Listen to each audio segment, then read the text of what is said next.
Oh, tingin nyo ganun? Fine. Tingin nyo bading? Fine. Wala na ba iba? Judgment call sa gender ng mga...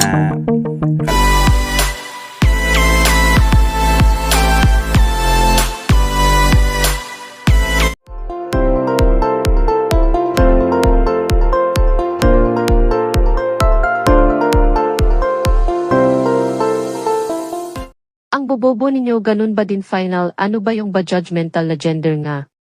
Sinagot na ni Alden Richards ang kanyang totoong kasarian sa naging pahayag nito sa interview kay Tony Gonzaga sa naganap na Tony Talks episodes. Kasama si Alden, sinagot ng aktor ang tanong kung ano ang kanyang ayaw marinig sa tao. Sinabi ni Alden ang about sa kanyang gender identity. Alam naman natin na matagal nang naiisip ang aktor sa kanyang totoong kasarian. Gutom kasi ng netizens na malaki ang chance na member si Alden Richards ng LGBT community at sinagot na ni Alden ang paratang na isa siyang bakla dahil matagal na itong single at walang jowa ng babae na pinapakilala sa madla. Sino ba ding find? Ang iniisip ko minsan, pag may ganong mga rumors, plano ba iba sa lahat dalawa pag walang girlfriend?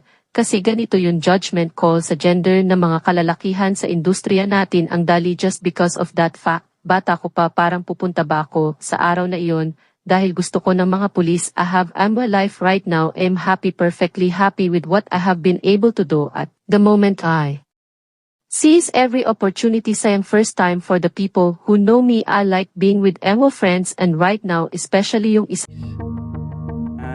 I have my life right now. I'm happy, perfectly happy with what I have, what I'm able to do at the moment. I seize every opportunity. Sayang, there's time for that. To the people who know me, like really know me, my friends, and right now, most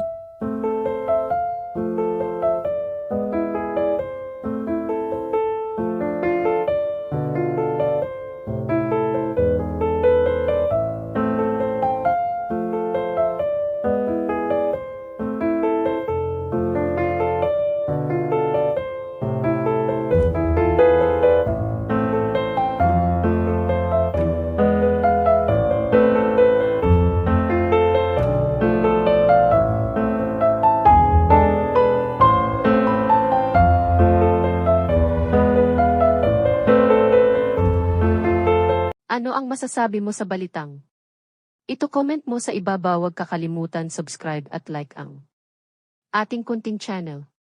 Gallery News. Maraming salamat po. God bless all.